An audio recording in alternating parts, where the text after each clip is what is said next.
সালামকে একটু বোঝার চেষ্টা করবেন। আদম আলাইহিস সালামের পাঠানোর পর আল্লাহ তাআলা রব্বুল আলামিন হযরতে নূহ আলাইহিস সালামকে পাঠিয়েছেন, যাকে দ্বিতীয় আদম বলা হয়। আল্লাহ তাআলা রব্বুল আলামিন এমন করে পরস্পর নবীদের পাঠালেন। পাঠানোর পরে আল্লাহ তাআলা নবী মুহাম্মদ রাসূলুল্লাহ সাল্লাল্লাহু আলাইহি ওয়াসাল্লামকে হাদিস পাকের মধ্যে বলছেন, আউয়ালু মা খালাকাল্লাহু নূরি। আমি আল্লাহ তাআলা রব্বুল আলামিন আমার নবীকে আমার নূরের অংশ থেকে প্রথম আমার রাসূলকে আমি আল্লাহ বানিয়েছি। বলুন সুবহানাল্লাহ।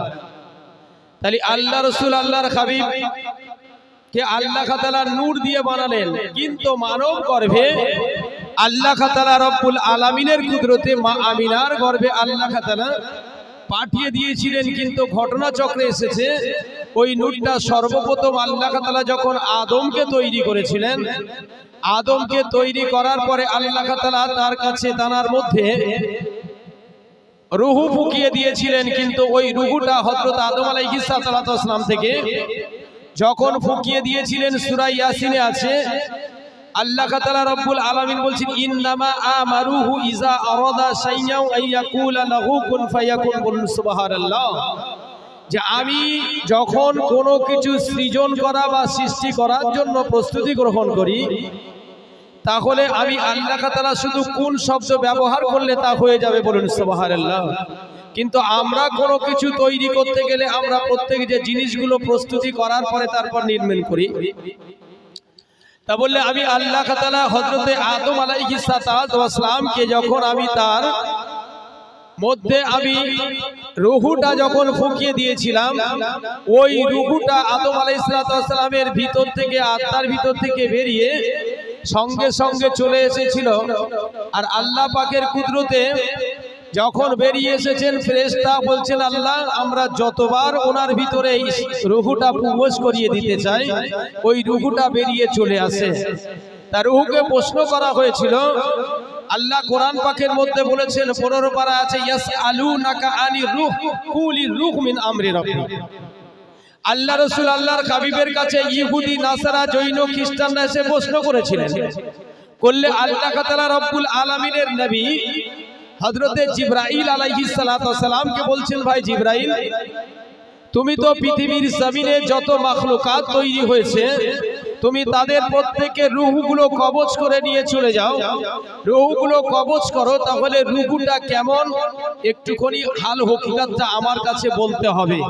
হযরতে জিবরাইল আলাইহিস সালাম বলেছিলেন, ইয়া রাসূলুল্লাহ, ইয়া হাবিবাল্লাহ, আমি জিবরাইল মানুষের রূহ কবজ করি, কিন্তু রূহ সম্পর্কে আমি ওয়াকিবহাল নয়। একটু জোরে বলেন সুবহানাল্লাহ।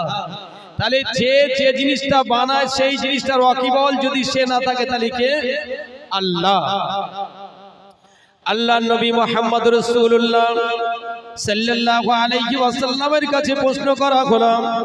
সাহাবীরা বলে, ইয়া রাসূলুল্লাহ, ইয়া হাবিবাল্লাহ, দুনিয়ার জমিনে সকলের রূহটা কবজ করা হবে, কিন্তু যখন নবী এবং রাসূলদের আত্মা বা রূহটা কবজ করা হবে, তাহলে তাদের সম্মুখে কি আজরাইল, জিবরাইল আলাইহিস সালাম কে প্রশ্ন করা হয়েছে, ভাই জিবরাইল বলো বলো, আমি রাসূলুল্লাহ, আমার কাছে তুমি একবার নয়, দুবার নয়, কয়েক শতবার পর্যন্ত তুমি আমার কাছে এসেছো, কিন্তু যখন আমার জানটা কবজ করবে বা নবীদের জানটা কবজ করা হবে, তাহলে তাদের জানটা কবজ করার সময় কেমন ভাবে কবজ করা হবে? তাহলে দুটো জায়গা আছে, একটার নাম সিজ্জিন, একটার নাম ইল্লিন। ইল্লিন সেখানে আপনার ভালো মানুষদের আত্মাটা রাখা হবে, আর সিজ্জিন সেখানে আপনার বদকদের আত্মাটা রাখা হবে।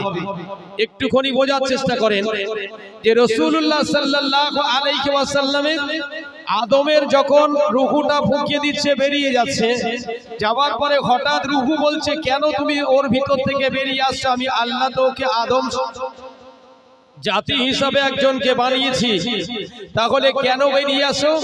কথা বললেন, সঙ্গে সঙ্গে হযরত আদম আলাইহিস সালামের আত্মা রূহ বলছে, আল্লাহ আমি একদিন নয়, দুদিন নয়, ৭০,০০০ বছর পর পর আমি একটা নূর দেখেছিলাম, যেটা হলো আপনার খাঁচার মধ্যে, অর্থাৎ কোন কিতাব বলেছে যেমন লন্ঠন আগে লম্পর ব্যবহার করা হতো না, যেটাকে বলা হয় হেরিকেন, অর্থাৎ ওই হেরিকেনের ভিতরে হেরিকেনের যে বাতিটা জলে লাগানো থাকে কাঁচ, কেননা যত ঝড় হোক যদি ওই কাঁচটা লাগানো থাকে ও নিভবে না। আর এমনি সাধারণ বাতি হলে কি করবেন বলেন, যদি ঝড় হয় নিভে যাবে। তাহলে আমি দেখেছিলাম ওইটা কি, আমি জানতে চাই, বলেছিল ওটা হলো শেষ জামানার নবী হযরতে মুহাম্মদ রাসূলুল্লাহ সাল্লাল্লাহু আলাইহি ওয়াসাল্লামের নূর। বলে যতক্ষণ পর্যন্ত ওই নূরটা আমি, আমার আত্মা যতক্ষণ পর্যন্ত ওই নূরটা স্পর্শে আমার ভিতরে আসবে, আমি ততক্ষণ পর্যন্ত আদম আলাইহিস সালামের আত্মার ভিতরে থাকতে চাই না। বলুন সুবহানাল্লাহ। বুঝতে পেরেছেন? তাহলে যে নবীকে আল্লাহ তাআলা রব্বুল আলামিন পৃথিবীর জমিনে পাঠানোর পূর্বে অনেক ঘটনা আছে, যাব না আজকের একটু আলোচনা, যে মানুষ আমরা একদিন মারা যাব, কিন্তু আমাদের কবরে যেতে হবে তো নাকি? সেই কবরে গেলে আমাদের পরিস্থিতিটাকে একটু জানার জন্য এখানে বসেছি। কারণ আমরা তো নবী দিবস জানি, নবীর কথা আলোচনা হবে, এ তো আমরা কম বেশি জানি। কিন্তু যখন হযরতে মুহাম্মদ রাসূলুল্লাহ সাল্লাল্লাহু আলাইহি সাল্লামকে সাহাবীরা প্রশ্ন করছেন, হুজুর নবীদের জানটা কেমন করে কবজ করা হবে? এখন বলেন, আমার আপনার জান কবজ করতে গেলে আজরাইল এসে ধরবে আর ছিঁড়ে নিয়ে চলে যাবে, কিন্তু নবীদের জানটা কেমন করে কবজ করবেন? নবীদের জানটা কবজ করার জন্য আল্লাহ তাআলা রব্বুল আলামিন বলছেন, নবীদের কাছে এসে প্রথম সালাম দেওয়া হবে। আমার আপনার কাছে সালাম দেবে কি আজরাইল? বলেন কেন দেবে না? আমরা তো 5 ওয়াক্ত নামাজ পড়ছি। আমরা নামাজ পড়ছি কোন নামাজ? ফাওয়াইলুল লিল মুসাল্লিন। এর অর্থ বলছি যে আমরা যে নামাজ পড়ছি এটা হচ্ছে লোক দেখানো। বুঝতে পেরেছেন? ফাওয়াইলুল লিল মুসাল্লিন, আমরা ওই রকম লোক দেখানো নামাজি, যে নামাজে লোক দেখে বলবো বিরাট নামাজি।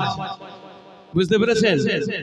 এই বিরাট নামাজি বলে আমরা নামাজ পড়ছি। আচ্ছা বলেন দিন, নামাজে দাঁড়িয়ে আমরা যখন নামাজে দাঁড়াই, তাহলে নামাজে দাঁড়িয়ে আমরা তখন দুনিয়ার খেয়াল আমাদের মধ্যে আসে না চলে যায়?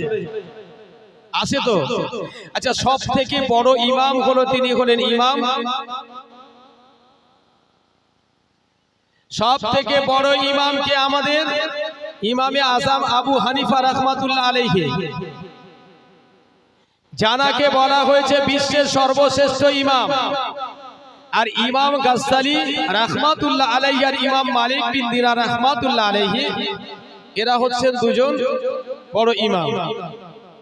সিয়াসিত্তা হাদিস যারা লিখেছে, বুখারী শরীফ, আবু দাউদ শরীফ, ইবনে মাজাহ, নাসাই, তিরমিজি, এই যে 6খানা হাদিস সিয়াসিত্তা যারা লিখেছেন, এই সিয়াসিত্তা হাদিস কিন্তু কোনো সাহাবী লেখেননি। সাহাবীদের কথা, রাসূল পাক সাল্লাল্লাহু আলাইহি সাল্লামের মুখের কথা, সাহাবীদের কথা, মর্ম সমর্থকে হাদিস বলা হয়। হাদিস শব্দের অর্থ হলো নূতন কথা। আর বাকি যে ইমামরা এই হাদিসগুলো লিখেছেন, প্রত্যেকটা হলো ইমাম বুখারী, ইমাম মুসলিম, ইমাম আবু দাউদ, ইমাম তিরমিজি, ইমাম নাসাই। বুঝতে পেরেছেন? এরা লিখেছে হাদিস, তাহলে এরা হলো ইমাম। তাহলে এরা হাদিস লিখেছে। পরবর্তীতে ফিকহ যারা হাদিস থেকে সংগ্রহ করে, কোরআন থেকে সংগ্রহ করে যারা যেই মসলাগুলো তৈরি করেছে, এদেরকে কি বলবো? ফিকহ শাস্ত্রের ইমাম।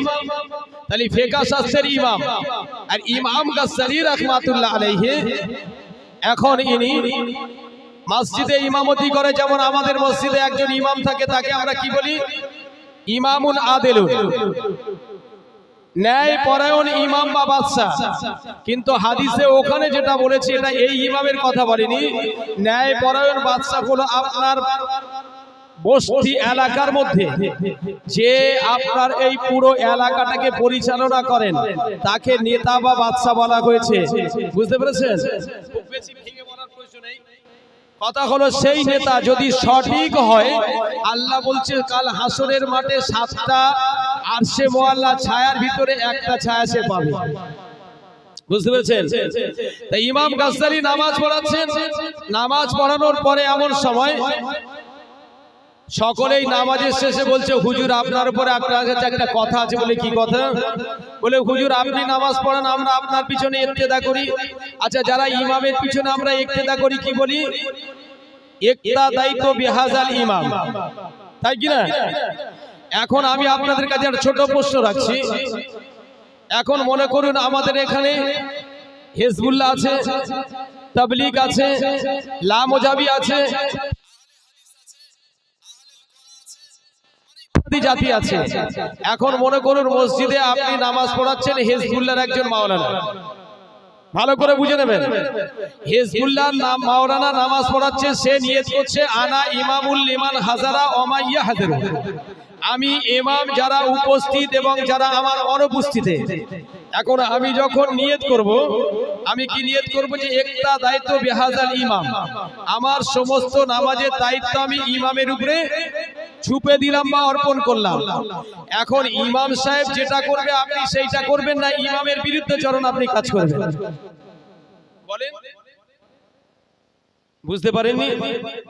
আপনি তো নিয়ত বেঁধেছেন ইমামের পিছনে, এখন ইমামের পিছনে আপনি নিয়ত বেঁধেছেন ইমাম যেটা করবে আপনি যদি সেটা না করেন তাহলে আপনার নামাজ হবে না হবে না? বলেন, নামাজ হবে হবে না? তাহলে একটুখানি খেয়াল করেন, তাহলে আর খুব বেশি খোলাখুলি নয়, হালকা আলোচনা। তাহলে ইমামের পিছনে ইক্তেদা করলে ইমাম যেটা করবে আমাকে সেটা করতে হবে। ইমাম যদি ভুল বশত নামাজ পড়ায় তাহলে তার জন্য দায়ী ইমাম সাহেব হবে, তাহলে তার জন্য আপনাকে লোকমা দিতে হবে জানা থাকলে, তাহলে সে সিজদা দিয়ে দেবে।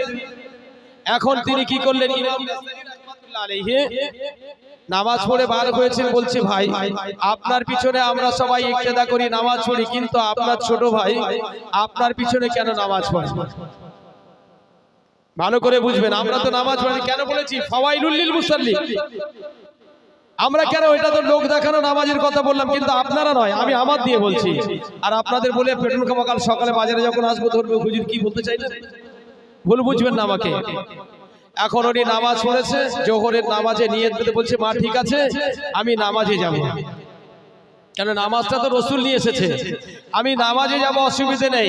এখন নামাজে যখন গিয়েছে উনি নামাজে নিয়ত বেঁধেছে, নামাজে 4 রাকাত নামাজে নিয়ত বেঁধে নিয়েছে।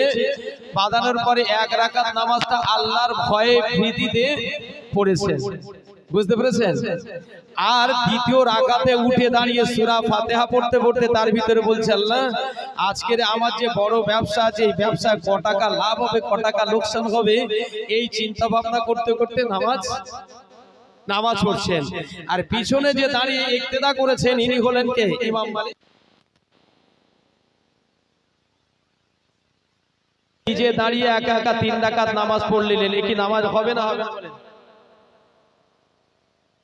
বোঝার চেষ্টা করে, নামাজ হয়ে যাবে, নামাজ হবে, কিন্তু পার পাশ থেকে যার পাশ থেকে চলে আসলেন ও নামাজ পড়তে পড়তে কি চিন্তা করবে বলে?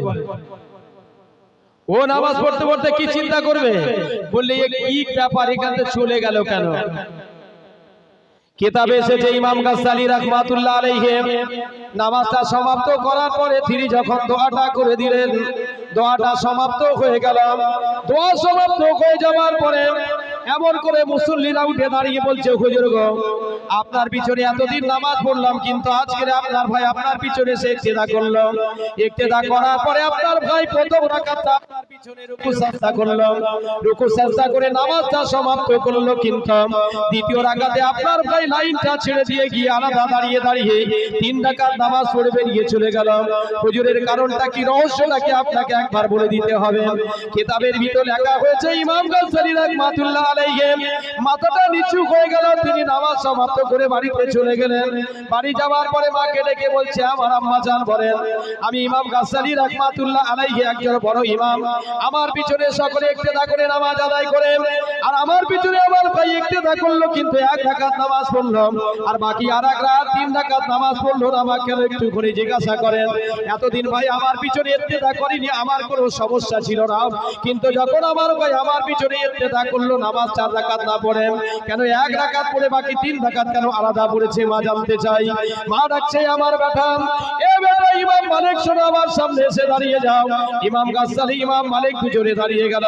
মা বলছে বেটা তুমি এতদিন তোমার ভাইয়ের পিছনে ইক্তেদা করোনি, ঠিক আছে, আমি আমার আদেশ মানার পরে তুমি ভাইয়ের পিছনে ইক্তেদা করেছো, কিন্তু তোমার ভাইয়ের পিছনে 1 রাকাত নামাজ পড়ার পরে কেন তুমি নামাজ থেকে সরে এসে বাকি 3 রাকাত নামাজ বাড়ি আদায় করেছো? বলে মা, আমি আমার বড় ভাইকে বেইজ্জতি করতে চাই না, আমি আমার বড় ভাইকে লজ্জা দিতে চাই না। তার কারণ রাসূলের হাদিস বলছে লা ইয়ারহাবুন নাসা ওয়া লা ইয়ারহাবুল্লাহ, যে ব্যক্তি মানুষের ভালোবাসে না, মানুষকে সম্মান করে না, আল্লাহ তাআলা তার ভালোবাসে না, সম্মান করে না।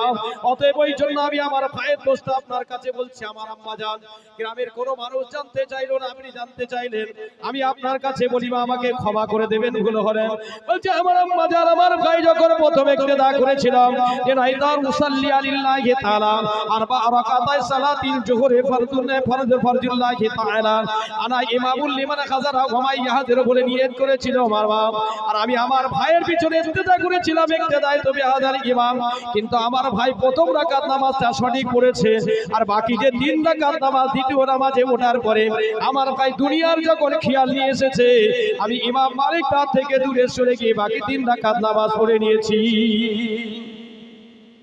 তাহলে আমাদের নামাজ কিরকম হচ্ছে বলেন? সবথেকে মাইনে কাদের? আপনি সকাল 7টায় কাজে যাচ্ছেন, 11টা 12টার ভিতরে বাড়ি আসেন, সব থেকে কম হলো 450 বা 500 টাকা। একটা ইমাম সাহেব সারা মাস ইমামতি করবে, 1 ওয়াক্ত ফাঁক দিলে শুনতে হবে, এর মাইনে কত? ক টাকা রোজ? শোনা 3000 টাকা হলে ক টাকা হবে? 100 টাকা। ওই ইমাম সাহেবের বাড়িতে রাতের বেলা ফোন করেছে, বড় যেই সেই যে ভাই তোমার বাড়িতে 4 জন যাচ্ছি আমরা। আচ্ছা বলেন, এখন যদি 4 জন তার বাড়িতে আসে, এখন মাগরিবের নামাজের পরে ফোন করেছি এশার নামাজ বাকি আছে, এখন 4 জন যদি আসে ক টাকা খরচা হতে পারে আনুমানিক এখনকার পরিস্থিতি অনুযায়ী? ভুল বুঝবেন না আমাকে, আমি আলোচনা রাখবো ইনশাআল্লাহ। ক টাকা খরচা হবে? ও চিন্তা করছে 4 জন তো যে আছে, আমার ফ্যামিলি পরিবার সদস্য আছে আরো 3 জন, তাহলে 4 আর 3 7 জন যদি হয়, কমপক্ষে 1.5 কিলো গোশ। 1.5 কিলো গোশের দাম 3 2 4.5, তাই তো নাকি? এখন মাছের দাম সব থেকে কম 120 টাকা। আমার চাচা জানা আছেন মাছ বিক্রি করে সব থেকে কম। এখন মনে করেন এইভাবে যদি তার 1000 টাকা যদি দুপুর বেলা বিল হয়, ও পাবে কত সারাদিনে? বলেন কত পাবে? 100 টাকা মাইনাস কত? মাইনাস কত? বুঝতে পারলেন না? মাইনাস 900 টাকা। ও তাহলে কদিন পরে তারপর 900 টাকা পূরণ হবে? মুসলমান খুব ভালো বলছি আমি, বুঝবেন কেন? ওই জন্য বললাম যে ফাওয়াইলুল লিল মুসাল্লিন। আর ইমাম সাহেবদের পয়সা দিতে গেলে আমাদের কষ্ট হয়ে যায়। একটা বক্তা বাইরে থেকে আসবে, সে যদি বলে 10,000 দিতে হবে, বলে কোনো চিন্তা নেই দেবো। আর ইমাম সাহেব যদি বলে যে দেখো আমাকে কি দেবে বলো, বলছে দেখো তুমি তো দেশের ছেলে, 500 দিলে হবে না। ভুল বুঝবেন না আমাকে। কিতাবে রাখা হয়েছে কিভাবে রাসূলদের জানখানা কবজ করা হবে। আল্লাহ রাসূল আল্লাহর হাবিব বলছেন, আমার কাছে ফেরেশতা জিবরাইল নবীদের কাছে আসবেন, আসার পরে নবীদেরকে বলবেন আমি তোমার কাছে এসেছি, তোমার জানটা কবজ করে নিয়ে চলে যাব। নবীর সঙ্গে সঙ্গে মাথাটা নিচু করে সিজদায় পড়ে বলছে, আমার হাবিব বলছেন আমরা আজকের 4:23 সালে সওয়াবটা হাজির হয়েছি। নবী মাথাটা নিচু করে সিজদায় পড়ে যাবেন, যাওয়ার পরে নবী আমার কান্না শুরু করে দেবেন। হযরত আজরাইল আলাইহিস সালাতু ওয়াস সালাম বলি, ইয়া রাসূলুল্লাহ, ইয়া হাবিবাল্লাহ, আপনি এমন করে সিজদায় পড়ে কেন কাঁদেন? বলে আমি এই জন্য কাঁদি, আমি রাসূলুল্লাহ জন্ম থেকে নিয়ে মৃত্যুর আগ পর্যন্ত ইয়া হাবিলি উম্মতি, ইয়া হাবিলি উম্মতি করেছি। আমি রাসূলুল্লাহ ইন্তেকাল করে যাব, আমি রাসূলুল্লাহ মারা যাব, আমার জীবনটা তুমি নিয়ে চলে যাবে, আমি মানব চক্র থেকে আমি লুকিয়ে চলে যাব। এখন কিছু মানুষ আছে বলছে রাসূল মরে গিয়েছে, নাউজুবিল্লাহ। বলে মরে গিয়েছে, ও পাকা মোরা গরু, ওর পিছনে ঘাস গজার কোনো দরকার নাই। আছে তো নাকি? রাসূল মরেছে কি করে বলেন? রাসূল মরেছে না ইন্তেকাল করেছেন? ইন্তেকাল শব্দের অর্থ হলো মুনতাকিল হওয়া, মানব চক্ষু থেকে আল্লাহ তাআলা তাকে হিফাজত করেছেন। কুরবানি শব্দের অর্থ কি জানেন? কুরবানি শব্দের অর্থ কি কেটে গোশ খাওয়া নাকি? আল্লাহ কোরআন পাকের মধ্যে বললেন, ইন্না আতাইনাকাল কাউসার, আমি আল্লাহ তাআলা নিশ্চয়ই তোমাদেরকে কাউসার দান করেছি। ফাসাল্লি লিরাব্বিকা ওয়ানহার, তোমরা নামাজ পড়বে এবং কুরবানি করবে। নামাজ পড়বে আর কুরবানি করবে। ইন্না শানিয়াকা হুয়াল আবতার। আর যারা আমি রাসূলুল্লাহ আমাকে যারা তোমাকে বলেছে আফতাব অর্থাৎ আটপুরো বালিশ কাটা, আমি রাসূলুল্লাহ তোমাকে যখন আমি আল্লাহ তাআলা তোমাকে জানিয়ে দিলাম তুমি লেজ কাটা নয়, যারা তোমাকে বলেছে আটপুরো আফতাব তারাই হলো আটপুরো। তুমি রাসূলুল্লাহ আমি তোমাকে দুনিয়ার মধ্যে সর্বশ্রেষ্ঠ নবী করে পাঠিয়েছি, তুমি পৃথিবীর মধ্যে সর্বোচ্চ এবং সবথেকে উঁচু সারের মানুষ। বলুন সুবহানাল্লাহ।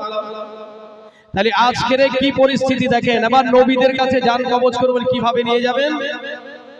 আল্লাহ নবী আল্লাহর হাবিবের কাছে বলা হলো, আল্লাহ রাসূল আল্লাহর হাবিব বলছে তুমি যে আমার জানটা কবজ করবে বা নবীদের জানটা কবজ করবে তার একটা প্রুফ তোমাকে দিয়ে দিতে হবে।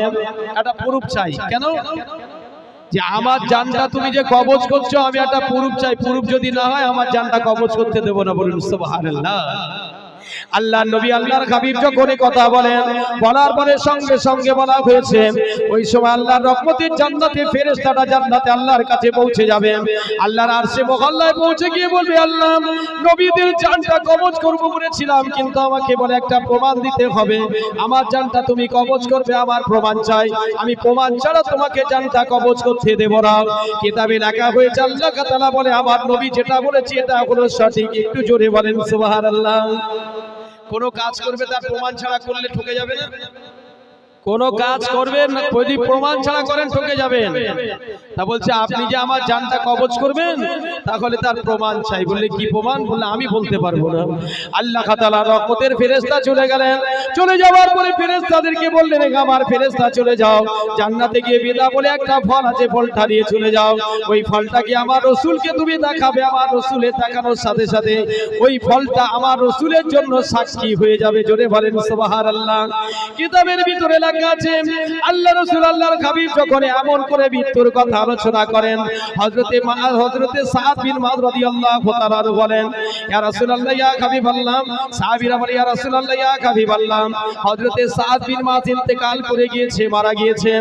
কিতাবে বলছে যার জানাজার নামাজ পড়ার জন্য আল্লাহ তাআলা দুনিয়ার বুকে এত ফেরেশতা বানিয়েছিলেন সূর্যের আলো পৃথিবীর জমিনে পড়তে পারে নাই, অন্ধকার হয়ে গিয়েছিল। সাহাবীরা বলেছিল ইয়া রাসূলুল্লাহ ইয়া হাবিবাল্লাহ এমন করে অন্ধকারময় অন্ধকার হয়ে যাওয়ার কারণটা কি? আমার রাসূলুল্লাহ বলেছিল আমার সাহাবীরা আমার যে সাদ বিন মুআয ইন্তেকাল করেছেন আর এই সাদ বিন মুআযের জানাজার নামাজ পড়ার জন্য আল্লাহ তাআলা অসংখ্য অসংখ্য ফেরেশতা দুনিয়ার জমিনে নামিয়ে দিয়েছে যে সাদ বিন মুআযের জানাজার নামাজে শরীক হয়ে তারা জানাজার নামাজটা আদায় করেছেন। আমি রাসূলুল্লাহ থেকে আশ্চর্য হয়ে গেলাম। কিতাবে লেখা হয়েছে হযরত সাদ বিন মুআযকে কবরের ভিতর শায়িত করা হলো, কবরের ভিতরে শায়িত করার পরে সাদ বিন মুআযকে যখন শুইয়ে দিয়ে তার উপরে যখন আতালিটা চাপিয়ে দেওয়া হলো, ফতোয়ার কিতাবে লেখা আছে বলে যাই ভাই যদি কোনো মানুষ ইন্তেকাল করে যায় তার কবরের ভিতরে শুইয়ে দেওয়ার পরে দোয়া পড়া হয়, এই দোয়াটা পড়ার পরে আপনি যখন আতালিটা সাজাবেন ফতোয়ার কিতাবে এসেছে পাঁচ দিক থেকে সাজিয়ে মাথার দিকে শেষ করবেন। আর এখন বলছি যেদিকে কোনো চিন্তা নেই, আর আমি যদি ওই ফতোয়া বলি বলবো না মাথা খারাপ বলবেন না? তাহলে নিয়ম পাঁচ দিক থেকে সাজিয়ে মাথার দিকে গিয়ে সমাপ্ত করবে, কারণ পাঁচ দিকের মানুষটা সাজালে আগে উঠে যাবে, মাথার দিকে ও থাকবে। আচ্ছা ভাই কবর তালকিন করা যাবে না যাবে না বলেন? শরিয়াতের ভাষায় কবর তালকিন করা হলো জায়েজ। আমরা কবর তালকিন করি, জানি না তা করবো কি করে? কিতাবে বলছে রাসূলুল্লাহ হযরতে সাদ বিন মুআযের জানাজার নামাজটা পড়ার পরে কবরের কাছে গিয়েছে। লা নাজা ওয়াহিদাম মিনাল কবরি, আল্লাহ রাসূল আল্লাহর হাবিব বলেছে আমার সাহাবীরা আমি রাসূলুল্লাহ জানিয়ে দিলাম লা নাজা সাদ বিন মুআয কবরের আযাব থেকে যদি কোনো ব্যক্তি দুনিয়ার জমিনে যদি কবরের আযাব থেকে নাজাত পেয়ে যায় তাহলে সে হচ্ছে হযরতে সাদ বিন মুআয কবরের আযাব থেকে নাজাত পাবে। জোরে বলেন সুবহানাল্লাহ। কিন্তু না ব্যতিক্রম হয়ে গেল। আমার রাসূলুল্লাহ বলেন আমি দাফন করে দেওয়ার পরে সাহাবীরা চলে এসেছে। অনেকে বলে হুজুর গো আপনারা কবরের কাছ থেকে চলে আসলে 41 পা আসার পরে তারপরে হিসাব হয়, কিন্তু আপনার কবরের কাছে দাঁড়িয়ে দাঁড়িয়ে দোয়া করেন, দূরে কেন সরে আসেন না? ফতোয়াটা এগুলো আপনার কিনা মুখের ফতোয়া নয়, এটা হলো সঠিক, কিন্তু একটুখানি এটা চিন্তা করবেন। আপনি যখন কিতাব বলা হয়েছে যে আপনার ওই কবরের জানাজার নামাজের পরে মাটি দেওয়া হয়, মাটি যখন প্রথম ব্যক্তিটা দিয়ে তারা চলে আসে সে তো 41 ছাড়া তারা 41-এর বেশি দূরে চলে যায়, কিন্তু আপনি তারপরে যদি মাটি সমাপ্ত করে দিয়ে দোয়া করেন, ওখানে আপনার 41 বার কোনো অবস্থা থাকে না। থাকে কি? বাজারে যে প্রথম মাছ কিনতে যায়, সে মাছ কিনে কি দাঁড়িয়ে থাকে না বাড়িতে চলে যায়? এখন বলা হবে সেই দিক থেকে নয়, এখন তার কবরে মাটি দেওয়া হয়েছে, দাঁড়িয়ে আছে। সামনের দিকে এসো না, জায়গা রয়েছে, এসো এসো। দরুদ শরীফ আল্লাহুম্মা সাল্লি আলা সাইয়্যিদিনা। সামনে আসুন, সামনের দিকে চলে আসুন। যারা লাস্টে আসবে পিছনে বসবে, আপনারা সামনের দিকে আসুন। হযরতে সাদ বিন মুআযের কবরে যখন দিয়ে দেওয়া হলো, দেওয়ার পরে 3 মুঠো করে মাটি দিয়ে সাহাবীরা চলে আসলেন। আমার রাসূলুল্লাহ কবরের কাছে দাঁড়িয়ে আছেন, দাঁড়িয়ে থেকে থেকে আমার রাসূলুল্লাহ কবরের কাছে দাঁড়িয়ে দোয়া দরুদ পড়ছেন। এখন লোক বলছে কবর জিয়ারত করা হলো বিদআত।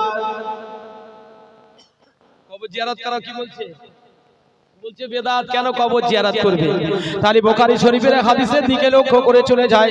আমার রাসূল বলছে জুরুল কবরা ফাইন্নাহু তুযাক্কিরুল মাউতা, তোমরা বেশি বেশি করে কবর জিয়ারত করো, মৃত্যুর কথা স্মরণ হবে। জোরে বলেন সুবহানাল্লাহ।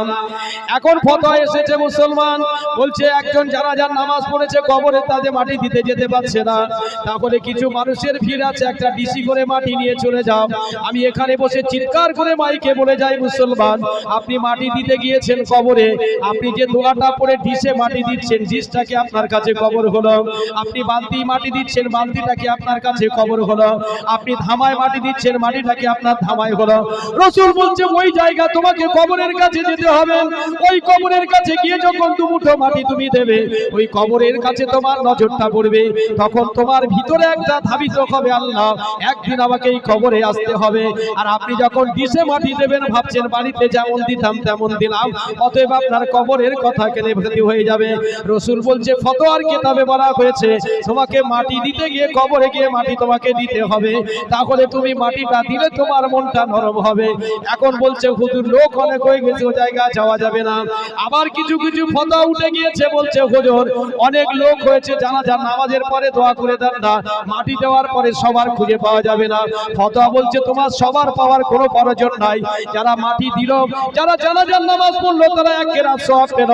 আর যারা মাটি দিয়ে দোয়া করে চলে গেল, রাসূল বলছেন আল্লাহ রাসূল আল্লাহর হাবিব বলছি দা মাতালিন সারিন কাতু আনহু আমালহু ইল্লা মিন সালাসাতিন সাদাকাতিন জারিয়াতিন আও ইলমিন আনতাবাহু বিহি আও ওয়ালাদুন সালিহুন ইয়াদুলাহু। মানুষ বলে যাবে তার সমস্ত আমলের দরজা বন্ধ হয়ে যাবে, কিন্তু তার কেবলমাত্র 3টি আমলের দরজা খোলা থাকবে। এক নাম্বার হলো যদি তার নেক সন্তান পৃথিবীর জমিনে থাকে, ওই সন্তান যদি আল্লাহর দরবারে দুখানা হাত তুলে কন্দর করে, আল্লাহ তাআলা ওই সন্তানের কান্নার খাতিরে তার কবরের আযাবকে maaf করে দেবে। তাহলে হযরতে সাদ বিন মুআয ইন্তেকাল করে গেল। সাদ বিন মুআয ইন্তেকাল করে যাওয়ার পরে রাসূল বলছেন সাহাবীরা মাটি দিয়ে যে যা দাঁড়িয়ে গেল, দাঁড়িয়ে গিয়ে তারা প্রত্যেককে দোয়া দরুদ পাঠ করা শুরু করে দিয়েছে।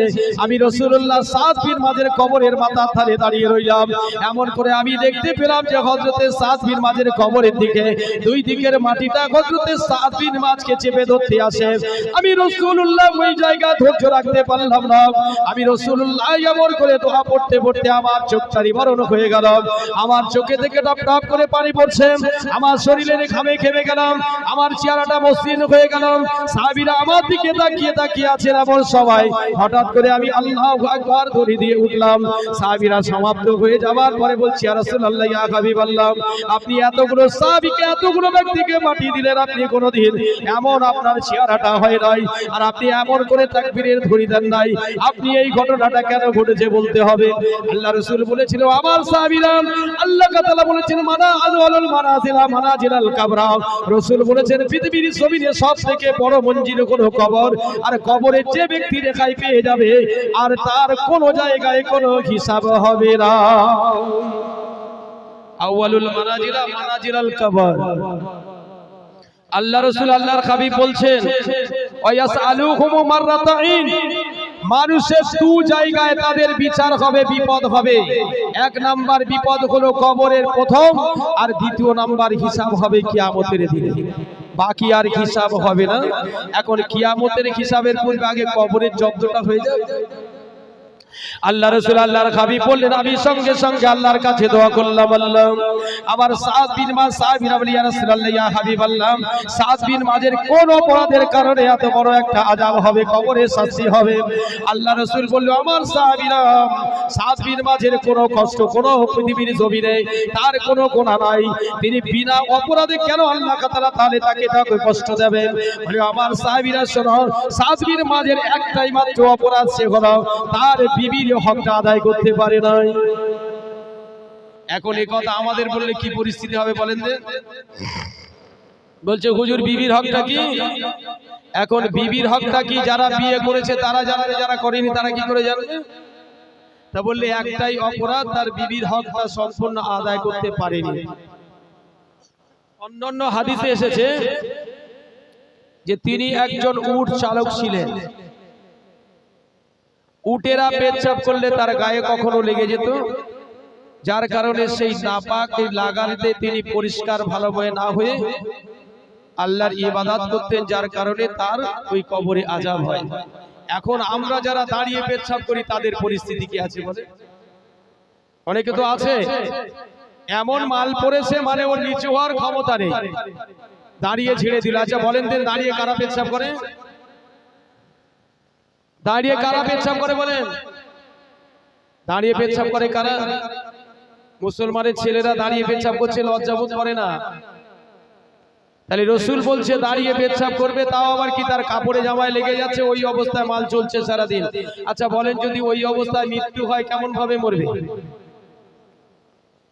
নাপাক না হয়ে মরবে নাকি না পাক হয়ে মরবে নাপাক হয়ে মরবে সাহাবীরা জিজ্ঞাসা করলে ইয়া রাসূলুল্লাহ এমন করে যখন বললে ওই কারণে তার কবরের আযাব হয় সাহাবীদের কাছে হযরতে আয়েশা সিদ্দিকা হযরতে খাদিজাতুল কুবরা রাদিয়াল্লাহু তাআলা আনহা বলেন ইয়া রাসূলুল্লাহ ইয়া হাবিবাল্লাহ আমি আপনার কাছে যেদিন থেকে কবরের আযাবের কথাটা শুনলাম হুজুর গো আমার মনে বিন্দু মাত্র কোনো শান্তি নাই আমার মনে সব সময় অশান্তির প্লাবন শুরু হয়ে যায় আল্লাহ রাসূল আল্লাহর হাবিব বলছে খাদিজা রে আমি তোমাকে বলছি তুমি যদি আমার কাছে কোনো কিছু আদা করো আমি রাসূলুল্লাহ তোমাকে পূরণ করে দেব আল্লাহ রাসূল আল্লাহর হাবিব বলছি ইয়া রাসূলুল্লাহ ইয়া হাবিবাল্লাহ খাদিজা বলেন হুজুর আমি আপনার কাছে দুটো জিনিস চাইবো এক নাম্বার হলো আমি যখন ইন্তেকাল করে যাব মারা যাব হুজুর ওই সময় আপনার পাগড়ি কিংবা আপনার চাদর দিয়ে আমাকে একটু করে আপনি কাফনটা করে দেবেন কারণ আপনার ওই চাদর বা আপনার শরীরে আপনার কিনা ওই ওড়না যদি আমি খাদিজা আমাকে যদি কাফন হয়ে যায় তাহলে আপনার ওই কাপড়ের সম্মানে আল্লাহ তাআলা কবরের আযাবকে মাফ করে দেবে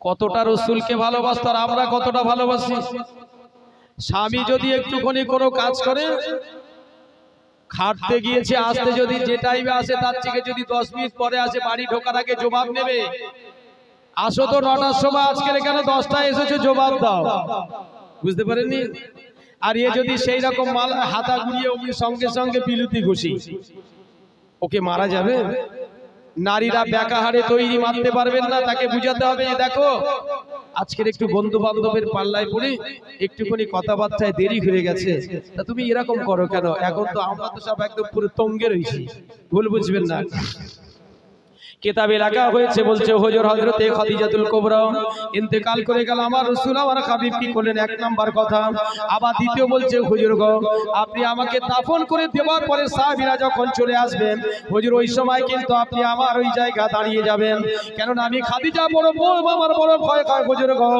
মানুষ মরে গেলে যখন তাকে কবরে শুইয়ে দেওয়া হয় দেওয়ার পরে তাকে পশ্চিম দিকে তার মুখটা ফিরিয়ে দেওয়া হয় তাই তো নাকি বলে যার মুখটা কিবলার দিকে থাকবে তার আযাব কম হবে এখন কিতাবে বলছে প্রত্যেক মানুষের কবরে দেওয়ার পরে পশ্চিম দিক থেকে তার মুখটা মুহূর্তের মধ্যে ঘুরে পূব দিকে দিয়ে দেওয়া হবে এখন পূব দিকে যদি দিয়ে দেয় পূব দিকে কি আছে আর পশ্চিম দিকে কি আছে হাদিস পাকের কথা যে আল্লাহ রাসূল আল্লাহর হাবিবকে বলছে হুজুর আমি খাদিজা আমার বড় কষ্ট হয় যদি আমার পশ্চিম দিক থেকে মুখটা ফিরিয়ে যদি আমার পূব দিকে চলে যায় তাহলে আমি বড় লজ্জা বোধ করি হুজুর আপনি ওখানে দাঁড়িয়ে একটুখানি আমার জন্য দোয়া করবেন যাতে আমার মুখটা পূব দিক থেকে না আল্লাহ পশ্চিম দিক থেকে না ঘুরিয়ে পূব দিকে দিয়ে দেয় খাদিজা মারা গেলেন ওড়না দিয়ে তাকে জানাজার নামাজ পড়িয়ে জানাজার মানে কাফন বানিয়ে দেওয়া হলো এখন নারীদের জন্য কটা কাপড় আর পুরুষদের জন্য কটা নারীদের জন্য 5টা আর পুরুষদের জন্য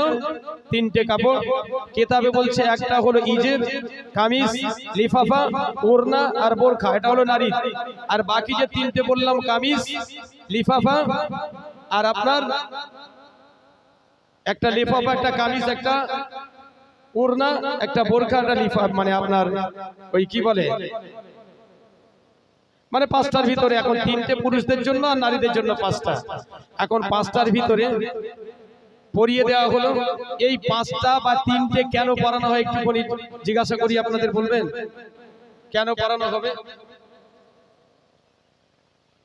একটা মানুষ মনে করুন, এখন আপনাদের কাছে প্রশ্ন, আমিও কম্পিউটার যুগের মানুষ, আপনারা প্রশ্ন করতে পারেন যে হুজুর আপনি বলবেন যে ওই কাপড়ে তাদের জীবনে জিন্দেগিতে যা কিছু অপরাধ করেছে তার শাহাদত আঙ্গুলটা হবে কলম, আর তার মুখের থুতুটা হবে আপনার কালি, আর ওই কাপড়ে তার সমস্ত গুনাহ এবং ভালো কাজগুলো লিখে তার গলায় তসবিহ হিসাবে বেঁধে দেওয়া হবে। তাই যদি হয়, আমি কম্পিউটার যুগের মানুষের কাছে প্রশ্ন, যে যারা তাহলে আপনার ওই পানিতে ডুবে মরল, কাফন পেল না, যারা আপনার ওই এই যে মায়ানমারে যারা মরল, এরা তো কাফন পেল না, এই আপনার ইরাকে মানে ইসরায়েলে যারা মরল, এরা তো অনেকে কাফন পায় নাই, তাহলে কি হবে? তবে এটা হাদিস মানতে হবে। কিন্তু কথা হচ্ছে আল্লাহ তাআলা রব্বুল আলামিন তাদেরকে সেই রূপ ভাবেই প্রস্তুতি গ্রহণ করি, আল্লাহ তাদেরকে সেইভাবে হিসাব নিকাশ নেবেন। এখন হযরতে খাদিজাতুল কুবরাকে কবরে শুইয়ে দেওয়া হলো। দেবার পরে এখন আমরা তো মনে করি কবরে শুইয়ে দিয়ে দুটো দোয়া পড়ে মাটি দিয়ে চলে আসলাম, কিন্তু কবর জিয়ারত করলে কতটা উপকার আছে একটু বুঝতে পারবেন। আল্লাহর নবী আল্লাহর হাবিব হযরতে খাদিজাকে কবরে শায়িত করে দিলেন। শায়িত করে দেওয়ার পরে দোয়া পড়ে মাটিটা দিয়ে দেওয়া হলো। মাটিটা দিয়ে দেওয়ার পরে আল্লাহ রাসূল আল্লাহর হাবিব হযরতে খাদিজার কবরের কাছে দাঁড়িয়ে গেলেন। কিতাবে লেখা হয়েছে হযরতে খাদিজাকে কবরের কাছে দাঁড়িয়ে থেকে থেকে আমার রাসূল সঙ্গে সঙ্গে চিৎকার করে আল্লাহু আকবার তাকবীর দিলেন। দেওয়ার পরে আমার রাসূলুল্লাহ হাতটা দিয়ে এমন করে নাকি হযরতে খাদিজার মুখটা যখন পূব দিক থেকে পশ্চিম দিক থেকে পূবে দিয়ে দেওয়া হলো, আল্লাহ রাসূল আল্লাহর হাবিব সঙ্গে সঙ্গে হাতটা দিয়ে এমন করে বুকটা চেপে ধরে রেখে দিয়েছেন। রাসূলের নমুনাটা, রাসূলের চেহারাটা আপনার কি নাম একেবারে মসৃণ হয়ে গেল, গায়ে থেকে টকটক করে ঘাম পড়ছে। সাহাবীরা জিজ্ঞাসা করলেন, ইয়া রাসূলুল্লাহ, ইয়া হাবিবাল্লাহ, আপনি এরূপ করার কারণটা কি আমাদের বলে দিতে হবে? আল্লাহ রাসূল আল্লাহর হাবিব বলে, আমার সাহাবীরা, আমি রাসূলুল্লাহ আমার গায়ের চাদরটা দিয়ে আমি খাদিজার এমন করে আপনার কি নাম আমি তার কাফনটা বানিয়ে দিয়েছিলাম বলে আল্লাহ তাআলা আমার ওই চাদরের সম্মানের খাতিরে হযরতে খাদিজার কবরের আযাবটা আল্লাহ তাআলা maaf করে দিয়েছে, বলুন সুবহানাল্লাহ। কিন্তু হযরতে খাদিজার মুখটা পূব দিক থেকে আল্লাহ তাআলা পশ্চিম দিক থেকে আল্লাহ ঘুরিয়ে পূব দিকে দিয়ে দিয়েছিল। তাই আমি রাসূলুল্লাহ দিকে সহ্য করতে না পেরে আমি রাসূলুল্লাহ হাত দিয়ে ধরে চেপে রেখে দিয়েছিলাম, যে যাতে হযরতে খাদিজার মুখটা আল্লাহ তাআলা পশ্চিম দিক থেকে পূব দিকে না দিতে পারেন। কিন্তু আমি এইভাবে ধরে রাখার পরে আমার গায়ে থেকে যখন টকটক করে ঘাম পড়ে, হঠাৎ আল্লাহর তরফ থেকে আমার কাছে জিবরিল মারফতে ওহী চলে আসে। আল্লাহ কোরআন পাকের মধ্যে বললেন, ইয়াসআলুনাকা আনির রূহ কুলির রূহু মিন আমরি রাব্বিম। আল্লাহ তাআলা যেমন বলছে রূহ সম্পর্কে পৃথিবীর জমিনে কোনো মানুষ জানে না, আমি আল্লাহ তাআলা রব্বুল আলামিন রূহ সম্পর্কে জানি। অমর করে আমি রাসূলুল্লাহ আমার কাছে ওহী চলে আসলাম, আল্লাহ তাআলার তরফ থেকে আমার কাছে ওহী এসে গেলাম। আমি রাসূলুল্লাহ আমার কাছে বলছি, ইয়া রাসূলুল্লাহ, ইয়া হাবিবাল্লাহ, আল্লাহ তাআলা আমাকে বলেছেন চলে যাও চলে যাও। আমার রাসূলুল্লাহ আজকে তার চোখের পানি পড়বে, গায়ের ঘামটা টোপে জমিনে পড়বে, আমি আল্লাহ তাআলা সহ্য করতে পারি না। আমি আল্লাহ তাআলা এখন তোমাকে আদেশ করলাম চলে যাও। হযরতে খাদিজার মুখটা পূব দিক থেকে ঘুরিয়ে পশ্চিম দিকে দিয়ে দাও। তাহলে এটা হচ্ছে রাসূলের আদর্শ। এখন রাসূলুল্লাহ সাল্লাল্লাহু আলাইহি ওয়াসাল্লাম এনার হলো আদর্শ এটাই। এখন আল্লাহ রাসূল আল্লাহর হাবিব বলছেন, এখন যদি এমন করে যদি যারা আপনার ঈমানদার ব্যক্তি তাদের জানটা কবজ করা হয়, তাদেরকে যদি কবরে রাখা হয়, তাদের কি অবস্থা হবে? ঈমানদার ব্যক্তি, এখন ঈমানদার ব্যক্তির জানটা কবজ করার জন্য আল্লাহ তাআলা ফেরেশতা এসে গিয়েছে। যে জান কবজ করে তার নাম কি? এখন আজরাইল ফেরেশতা এসে হাজির হয়েছে। আসার পর একটা মুমিন ব্যক্তিকে বলছে, আমি তোমার জানটা কবজ করব, তবে তোমার অনুমতি চাই, সেটা আমি বুঝতে পারবো না। বলছে পৃথিবীর বুকে দুটো জাতি ব্যতীত, দুটো, সেটা হলে আপনার জিন আর ইনসান, এই দুটো জাতি ব্যতীত বাকি যত মাখলুকাত আছে তারা প্রত্যেকেই জানতে পারে যে ওই ব্যক্তির কি পরিস্থিতি, তাছাড়া অন্য কেউ জানতে পারে না। মানুষ যদি জানতে পারতো তাহলে আমাদের এই পরিস্থিতি হতো না, কেউ কারোর মালে হাত দিতাম না, আর কেউ কারো চুরি করতাম না, আর কেউ কারোর বড় ছোট কথা বলতে পারতাম না, আর কেউ কারোর সম্পদটা হরণ করতে পারতাম না। সবাই সর্বদাই নামাজ কালাম করে দিনদার হয়ে যেতাম। যেমন আলোর সাথে অন্ধকার আছে, আর অন্ধকারের সাথে যেমন আলো আছে, প্রত্যেকের একটা মিল আছে, বুঝতে পেরেছেন? প্রত্যেকের মিল আছে। আলোর সাথে অন্ধকার, অন্ধকারের সাথে আলো। রাজার সাথে গরিব, গরিবের সাথে রাজার যদি মিল না থাকতো, সবাই যদি ধনী হতে কেউ কারো সম্মান দিত না, বুঝতে পারলেন? আর সবাই যদি আপনার গরিব হতো তাহলে আর কিছু করার নেই, কেউ তো কারোর তো মানতই না। তাহলে আল্লাহ যদি প্রত্যেকটা স্তর স্তর ভাগ করে দিয়েছে। এখন এমন করে যখন বললেন, বলার পরে হযরতে খাদিজাতুল কুবরা রাদিয়াল্লাহু তাআলা আনহার জন্য আল্লাহ রাসূল দোয়া করলেন। তাহলে রসুল কবর দেওয়ার পরে, মাটি দেওয়ার পরে রসুলুল্লাহ দোয়া করলেন। আর আমরা এত বড় আলেম হয়ে গিয়েছি যে আমরা কবরের সামনে দাঁড়িয়ে বলছে মাটি দেওয়ার পরে আর দোয়া করতে হবে না। তাহলে রসুলের থেকে বড় হলাম নাকি? কথা বুঝতে পারেন? তাহলে আল্লাহ রসুল নিজে কবর জিয়ারত করলেন, কেননা বলছে জুরুল কাবরা ফাইন্নাহু তুজাক্কিরুল মাউতা, তোমরা কবর জিয়ারত করলে মৃত্যুর কথা স্মরণ হবে। তাহলে আমরা বলছি রসুলের থেকে, তাহলে আমরা কত বড় হয়েছি, তারপরে আমাদের বলতে হচ্ছে যে কবর জিয়ারত করতে হবে না। একটু খেয়াল করবেন। আবার একটু আগে যাই, যে হযরতে রাসূলুল্লাহ সাল্লাল্লাহু আলাইহি সাল্লাম বলছেন মুমিন ব্যক্তিদের কিভাবে জানটা কবজ হবে। সাহাবীরা জিজ্ঞাসা করলেন, আল্লাহ রাসূল, আল্লাহর হাবিব বলছে, দেখো আমার সাহাবী মুমিন ব্যক্তিদের কাছে এসে প্রথম যখন বলবে যে তোমার জানটা আমি কবজ করব মুখ দিয়ে, মুমিন ব্যক্তি বলবে, এই আল্লাহর রহমতের ফেরেশতা আজরাইল, আমি এই মুখে পবিত্র কোরআন তেলাওয়াত করি, অতএব আমার মুখ দিয়ে তোমার জানটা বার করতে দেব না। বলুন সুবহানাল্লাহ। আবার বলবে তাহলে তোমার নাক দিয়ে, বলছে যে না, আমি এই নাক দিয়ে যখন কোরআন পড়ি, কোরআন পড়ার পরে আমি এই নাকে নিঃশ্বাস ফেলি, আর আমার এই আত্মাটা আসা যাওয়া করে, আপ ডাউন করে, অতএব আমি আমার নাক দিয়ে তোমাকে জানটা কবজ করতে দেব না। এমন করে চোখকে প্রশ্ন করবে, এক এক করে সবার কাছে প্রশ্ন করবে, করার পরে সবাই বলবে আমি কোনোদিন আমার এই জায়গা থেকে তোমার জানটা কবজ করতে দেব না। এ তখন রহমতের ফেরেশতা মানে আজরাইল চলে যাবে, আল্লাহ দরবারে চলে যাবে।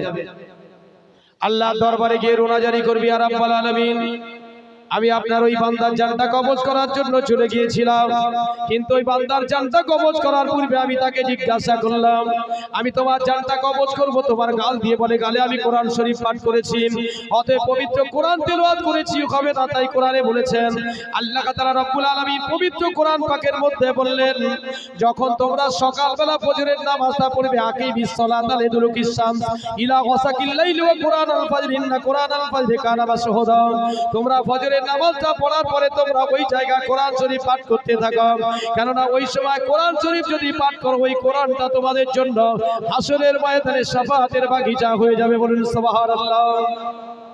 কিন্তু কোরআন পড়তে জানি কি কোরআন পড়বো? আর এখন আবার একটা প্রসেস বলছে, আগে আমরা পড়েছি, আমাদের উস্তাদরা পড়িয়েছে আলিফ বে তে সে জিম হে খে, আর এখন বলছে হচ্ছে আলিফ বে তে সে পড়া যাবে না, বলতে হবে আবা তাসা জাহা খা। আচ্ছা, আমি আপনাদের কাছে বলি, মা শব্দটা বানান কি? বলেন না, মা শব্দটা বানান কি? আরে বলেন না, ময়াকার মা তো নাকি?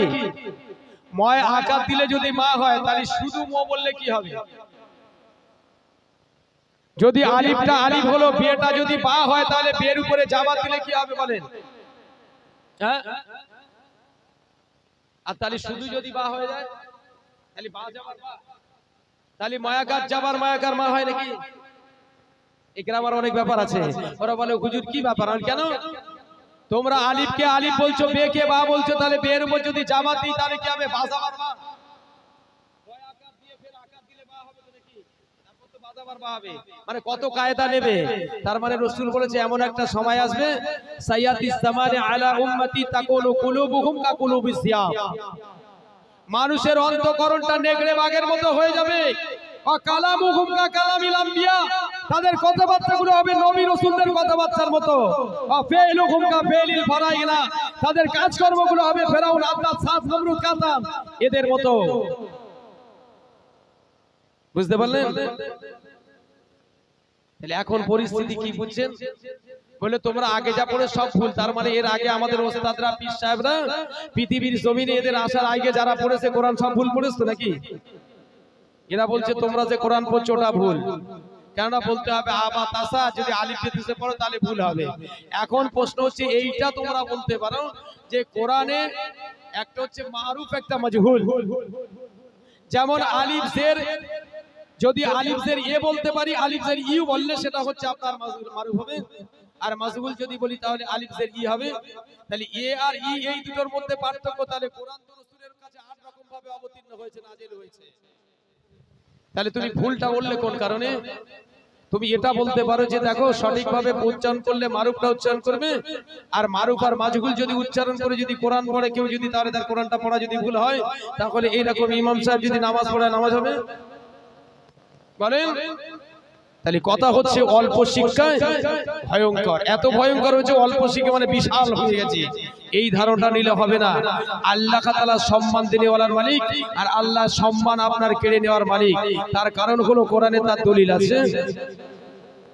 আল্লাহ বলছে কুলিল্লাহুম্মা মালিকাল মুলকা তুতিল মুলকা মান তাশা ওয়া তানজিউল মুলকা মিম্মান তাশা ওয়া তুইজ্জু মান তাশা ওয়া তুযিল্লু মান তাশা বিয়াদিকাল খায়রু ইন্নাকা আলা কুল্লি শাইইন কাদির তুলিজুল লাইলা ফিন নাহার ওয়া তুলিজুন নাহারা ফিল লাইল ওয়া তুখরিজুল হাইয়্যা মিনাল মাইয়িতিন ওয়া তুখরিজুল মাইয়্যিতা মিনাল হাইয়্যি ওয়া তারজুকু মান তাশা বিগাইরি হিসাব। আল্লাহ তাআলা রব্বুল আলামিন বলছে বিশ্ব জগতের মানুষেরা শোনো, আমি আল্লাহ তাআলা রব্বুল আলামিন তোমাদেরকে জানিয়ে দিলাম। আমি তাফসীরের শেষের অংশটা ব্যাখ্যা করছি আপনার। আল্লাহ বলছে তুলিজুল লাইলা ফিন নাহার ওয়া তুলিজুন নাহারা ফিল লাইলে। আল্লাহ বলছে আমি রাতকে দিন করতে পারি, দিনকে রাতে পরিণত করতে পারি। আমি রাজাকে রাখাল বানাতে পারি, রাখালকে রাজা বানাতে পারি। আমি আল্লাহ তাআলা মৃত্যুর ভিতর থেকে জীবিত করতে পারি, আবার জীবিতকে আমি আল্লাহ তাআলা মৃত্যু করতে পারি। আমি আপনাদের কাছে প্রশ্ন রাখবো, আপনাদের বয়স যা হয়েছে বেশি, তার থেকে ওয়াজ শুনেছেন, এমন কোন প্রাণী আছে যে মৃত্যু অবস্থায় তার ভিতর থেকে জীবিত সন্তান বার হয়? কোরআন বললাম, এই কোরআনের ভিতরে দলিলটা আছে। বলেন, এমন কোন বস্তু না মরে যাওয়া পর্যন্ত তার বাচ্চা প্রসব হয় না? তাহলে যদি মরে যায়, তার যদি বাচ্চা পোষায়, বাচ্চা বাঁচবে না, জীবিত থাকবে, মরে যাবে? বলেন, বাঁচবে না মরে যাবে? বলেন। বলছে হুজুর ওয়াজ অনেক শুনেছি, কিন্তু ওইভাবে তো বলতে শুনিনি।